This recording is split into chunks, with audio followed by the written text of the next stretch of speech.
everybody. So this morning we're on our way to DCH Chrysler in Temecula. I'm in the 124 Spider, as you can tell. A couple weeks back I purchased a second key. It's a proximity key. You'll remember I was squawking about it being $600. I'll show you the receipt here in a moment. But I've got an 8 a.m. appointment. Hopefully this doesn't take too long. The key arrived. I'm assuming it just takes a few moments, say a half an hour to program it. We'll see, and then I'll have 2 keys, which makes me feel much, much better. Anyway, I think when we get there, maybe we'll wander around and just look at a couple of, I'm not really a Dodge guy, but we'll see what Dodges and Chryslers they have while we wait to see how long it takes for them to program my very expensive key.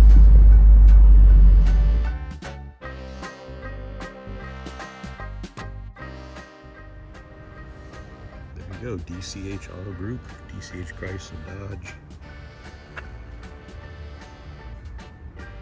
$576, $626 with tax, and he just told me it's another $190 to get the key programmed. So it's an $800 key. And you can see her there between the cars with her hood up, being programmed, hopefully. So DCH Auto Group of Temecula, those cats were unable to program the $600 key that I purchased. We tried for 2.5 hours and they couldn't do it. And to boot, they somehow managed to scrub my pirated SD card from my navigation system. Now that doesn't work. It just shows the compass. I can't really blame them for that because it is a pirate SD card. So I went ahead and I ordered a Mazda OEM one for $350.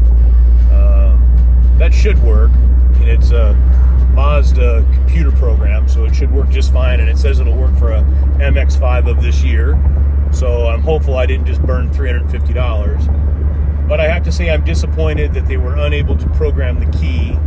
At one point they said that their computer system needed to be updated, and then they had to talk to one of their colleagues that was off that day. Apparently these are difficult to build, or excuse me, difficult to program.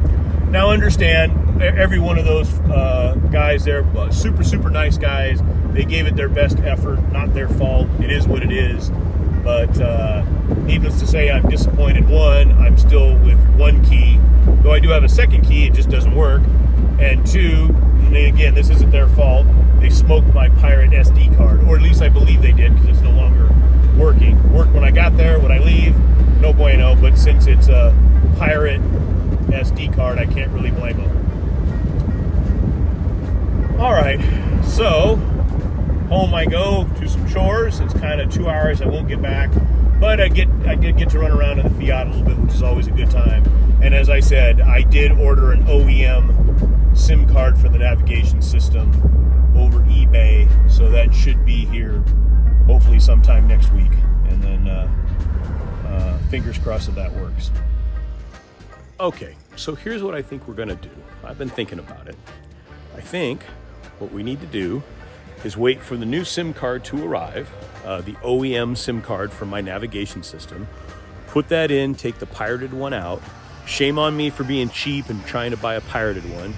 I cannot blame DCH for what I believe they smoked that SIM card.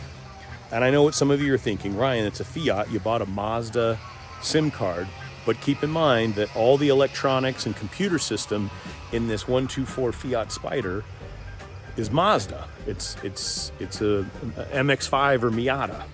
So in theory, and I'm 99% sure I'm right, or at least I'm willing to risk $350 some and I'm right, that since it's all a Mazda computer system, a Mazda SIM card should work perfectly. So no matter, that's on its way. Once I get that SIM card, what I need to decide is, should I go back to DCH Temecula, Chrysler Dodge, and have them take another crack at programming this key? Or maybe I should go to Mazda, again, using this argument I just made. It's a Mazda computer system, a Mazda electronic system. They should be able to program the key, right? And the cats at DCH Temecula said that the computer is showing 2 keys registered. but just the original key works. Now, I don't know exactly what that means. Maybe the battery's bad in the new key, though that seems unlikely. I mean, they tried for 2 hours and just weren't able to get anywhere. It's concerning that they say the key is registered or the car is showing 2 keys. I wonder, I mean, maybe I should try to go buy a battery and put a new battery in it. I might do that. But at any rate, like I said, I'm to reiterate, even though now I'm rambling, we're going to wait for the new SIM card for the navigation system. Then, upon putting that in and making sure it works, we're going to make an appointment to get the new key registered with the vehicle, and I may go and buy a battery. I just have to decide whether I go back to DCH Temecula or take it to a Mazda dealership. Something to think about. Anyway, I hope you enjoyed this episode. It was still a decent couple hours. I did get to run back and forth from Temecula to home in the 124, and that is a joy in itself. So, in this world, when you could be anything you want, you be kind, you be humble, you be forgiving, of course, be melting snow, and remember, try to have a little fun. It's later than you think.